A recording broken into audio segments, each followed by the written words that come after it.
Welcome to For the Record. I'm Greg Miles, coming from the practice rink of the Washington Capitals hockey team in Arlington, Virginia. Ted Leonsis, the team's owner, is best known across corporate America as the vice chairman who helped turn America Online into a juggernaut. Yet many people don't know his specialty is growing small companies. He's been called a serial entrepreneur. He sold his first company at age 26, making $25 million. He made $45 million at age 37 by selling his second company to AOL, and the value of his AOL stake grew to as much as $1 billion. He's parlayed that wealth into new internet ventures, sports teams, and also producing new films. I sat down with Leonsis here at his corporate offices.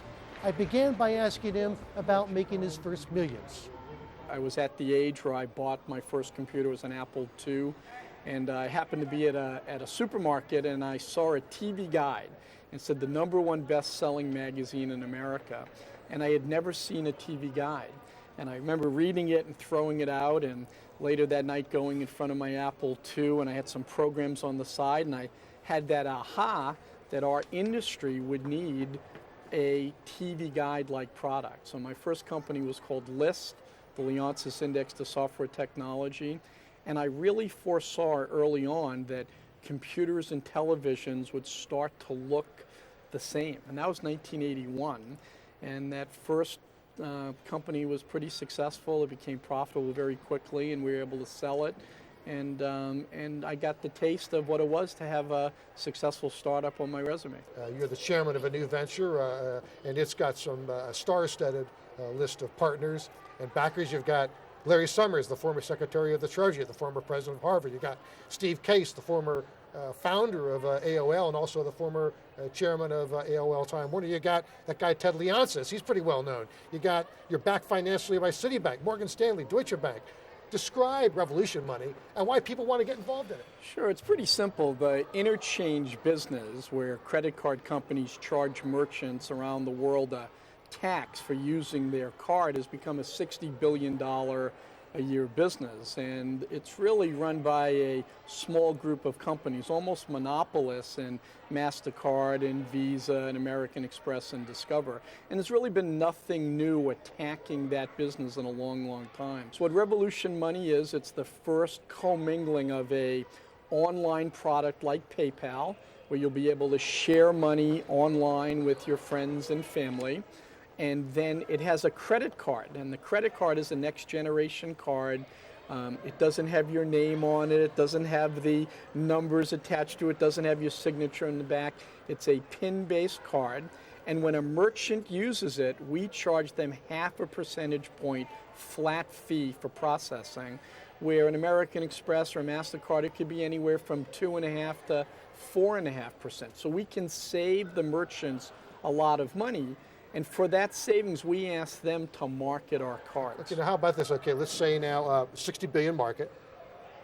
Over the next 5 years, what kind of piece do you think you can get of that market? 5 billion, 3 billion, what? I'd like to get 1 million customers using our online service and card in 1 year, and 1 million merchants accepting our card. And I think if we do that, we would build a company worth $1 billion in 12 months. And where the money gets made is in the financial service, being able to know who the customer is and carry that float on the credit card. Let's talk about Steve Case. You're investing in Revolution Money, where Steve Case is the owner of Revolution LLC, which owns this Revolution Money entity. Now, if you've known Steve, I think for, it seems like 14, 15 years, he bought Redgate from you in 1993. You two are pretty close. He's probably the bravest entrepreneur I've met. He thinks really, really big, and he's also a good friend. But you know, he really took a drubbing after the fall of the stock price with the AOL Time Warner. I mean, you trust his business judgment, despite what many people regard to have been that debacle a few years ago, right? You trust his judgment. I think Steve was ahead of his time. I think what he's done with Revolution now has been very, very successful. And Revolution Money is in that same vein. It is trying to use new technology and Moore's Law and the network effect to transform big old line businesses like credit cards. How about this? What are you working on other things with them as well, other ventures? There's a little music company called Cloud, which we just announced that we hit 1 million customers on Facebook, that Steve's very active in, an investor, and I've co-invested in. And I'm sure as time goes on, we'll look at other things, but Revolution Money is such a huge opportunity. Whenever you have a $60 billion business, you have to remember that's as bigger as the entire internet advertising and search business. And no one's gone to transform that business in 25 years. Discover was the last company that entered that market over 20 years ago. I wanted to talk about a new company, a Seed for Venture, that you've been involved in. I think it's Capital Acquisitions Corp. What kind of companies do you want to acquire, and what's the strategy? Well, Mark Ein, who's a good friend, is the head of it. Our goal is we've raised $250, $280 million, and it's to acquire a company most likely in the high technology business, a company that has reoccurring revenues, and one where we can take our expertise and contacts and help that company to grow fast and expand. And I think SPACs are a very, very interesting new financial instrument. Define a SPAC again, excuse me, for our viewer. It's a special purpose acquisition corporation. You look at the companies like Blackstone Group or KKR, they're applying private investment in a big way to buy companies and help stimulate their growth. Well, what SPACs do are the same thing, but they're single purpose. Up next, Ted Leonsis talks about why AOL and Time Warner's share price will revive long term.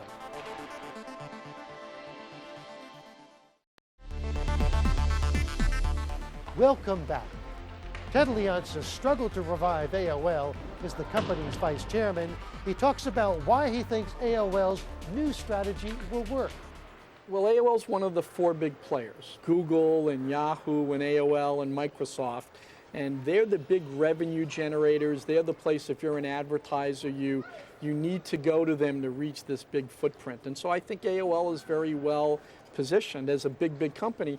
And what it should do, and is continuing to do, is consolidating the industry, acquiring young startups, acquiring innovation, bringing in new management to plug into that platform that they have. And I think that that's what most of the big companies are doing right now. The difference, though, is they used to be the #1 behemoth in this industry, and now they're just part of a group of 4 big ones now. That's true, because it's become an ad-based business. And one thing, I guess the company should look at its subscription business and its ad business separately. The company's probably generated $40 billion from its subscription business. I even think right now it's still got 10 million subscribers that are paying for access. Right. That's a good-sized business. It's certainly in a traditional media world, it's a sizable enterprise. And the ad business, I know in the 4th quarter, my last quarter of active management, we grew 49% year over year. It's become a The ad revenue. The ad revenue. Well, one thing that strikes me is that it's true, as you know, the ad revenues have grown dramatically over the past few years, but at the same time, they're trying to do this transformation over still. The fall off in subscriber revenues is still dramatically offsetting the increase in ad revenues. Right, but the margin in the ad business is so much stronger than that business. It is, right, the margin is bigger. So the EBIT has been growing for the company, as has the cash flow. That's correct, but still, I mean, based on everybody I've talked to in the past, I mean, it's still pretty fair to say that the jury is out. It's still unproven whether this turnaround is going to succeed. We don't know. Well, I think that's true, and I'm certainly rooting for the company. I have stock and options in the company. I'm vice chairman emeritus. But I always have to chuckle when I hear a traditional media company talk about a $6, $7, $8 billion enterprise that's growing its ad business and has over 100 million customers, as the jury's still out. I remember the bottom line is when you look at the 3rd quarter, though, advertising was up, but then revenues and profits were down sharply. That's not a turnaround. I'm not so sure if the profits were down, but they were down 20, 30%. I really identified closely with them when I read through a lot of articles, and you came back in 2003. They put you back in power after being in exile. You said that I wasn't in exile. I just didn't want to move to New York. Well, anyway, that you were put back in charge, and you said it's a cause for me. I want to turn this thing around after the slump, and you said that this is Act 3. It's a redemption and a comeback. But considering that AOL is yet to be turned around. Is that redemption yet to happen? When I went back in, I think our ad revenues were $300 million. When I stepped down, they were $2 billion, and it was growing 50%. I bet you're not growing that fast. I bet you most media companies aren't growing that fast. So the company did change its strategy. I think the jury's still out on whether it's going to be a good company or a great company, but it's in someone else's hands now. There's one thing that strikes me, as I said again, as yourself as an entrepreneur who's dealt with smaller organizations that react very quickly. Would Time Warner operate better if it were in four pieces? It's almost become a trite concept of saying, well, just break it apart. And I do know from being a student of media that was the rationale behind what was going to happen with Viacom, and they broke themselves apart. Nothing dramatic has happened. So that's correct. I do think that small companies can innovate and build great value, and I think that being unencumbered and single-minded and focused, and being, as the senior executive, so close to your customers, and you can't do that in a really big company. Well, you just made the argument for spinning off AOL or splitting up a company like Time Warner because you get a cleaner play. Well, you made that argument, not me. I do think pure plays are easier to understand by analysts. We built a lot of value for a lot of people. The company went public at a $400 million market cap, and at its peak, I think hit $200 billion. Certainly, the company is a lasting 20-year brand. The bulk of the wealth that really helped you to do a lot of the big ventures that you've done now, really the stake in AOL and then AOL Time Warner. And as we were indicating that at its peak it was about $1 billion, were you able to invest your money in other ventures before the stock fell? The answer is yes and no. I felt the pain alongside everyone else as the stock went down because I believed very much in what we were doing. I was able to sell some stock in an orderly fashion, and I actually took that money, and that's how I funded the purchase of the sports teams back in 1999, 2000, and those turned out to be good investments. Up next, Ted Leonsis talks about one of his biggest dreams, winning the Stanley Cup with his NHL franchise, the Washington Capitals.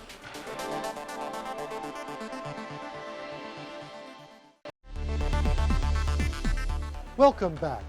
Ted Leonsis used some of his gains from AOL to buy the Washington Capitals hockey franchise.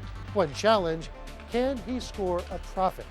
We paid $85 million for the team. It's probably worth $225, $250 right now. And you think on the market that's what you could get for it right now if you sold it? Especially if you're in a top 10 market like we are, and there's a new CBA in place that the NHL put in place where there's revenue sharing. Now, what are the chances that you can make the Washington Capitals profitable sometime in the next few years? By my reading, I think you have lost $80 or $100 million since you bought the thing. That's not atypical for some owners, but you've lost that amount. Do you think Paul Allen lost $100 million in 1 year? You lost more than that in other things. If you buy a team and think you need to make it cash flow positively on an annual basis, this is the wrong business. You're somebody who clearly is used to winning. They missed the playoffs, I think, 4 out of the past 5 years. They've losing season. You got to remind me of this. I'm going to bring it over. Losing season 3 of the past 5 years, one of the lowest attendance ratios in the NHL, although it's dramatically increased since you came, although it's dipped recently. The team actually does have the worst record this year, not one of the worst. How frustrating is this to you? Sports, I believe, winning a championship in the NHL or the NBA is the hardest thing to do in business. There's so many things that have to go right. You have to be healthy. You have to have the good alchemy between the coach and the players. The refs, they have to make the calls that go your way, and to bring all of that together to win a championship, it's the ultimate challenge. It's why you see when someone wins a championship, they break down and they cry. I've taken companies public, I've rung the bell, felt really good, I've made a lot of money. I've never cried. I've never said this is immortality, and the city has never, risen and given you a ticker tape parade, and that's what the thrill is. Okay, the thing gets me, I read, you spent a lot of money on Jaromir Jagr a few years ago, some other high-priced players. It didn't work out, you got rid of them now. You began the season, I think, with a 13.8 million salary cap. We made a room. big investment this offseason Right. in new players, and we've gotten worse for it. I think we bought a lot of players this offseason, and they have to fit into the system right now. Our big issue is that we've got some great young players now who are going to be restricted free agents, so we're going to have to pay a lot of money for to keep them with the team. So I have no... You're willing to do that? Oh, yeah. Alexander Ovechkin, we're going to have to pay a lot of money to keep him here for a long time.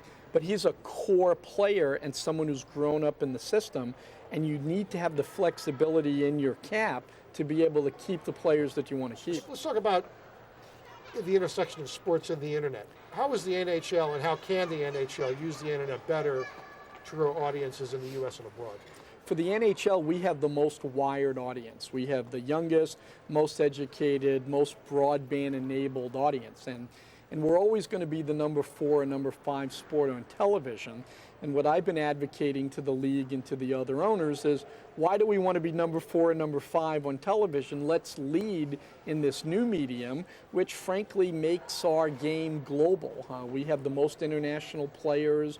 Hockey is beloved in Europe and all over the world. You know, our best player happens to be a Russian. And so I think there's a lot of upside in the digital rights. What should you do, though? I mean, is there a game plan that you want to execute, or the NHL does, that gets you there? I think right now the first thing we have to look at is embracing the blogosphere and getting the coverage and the page views and the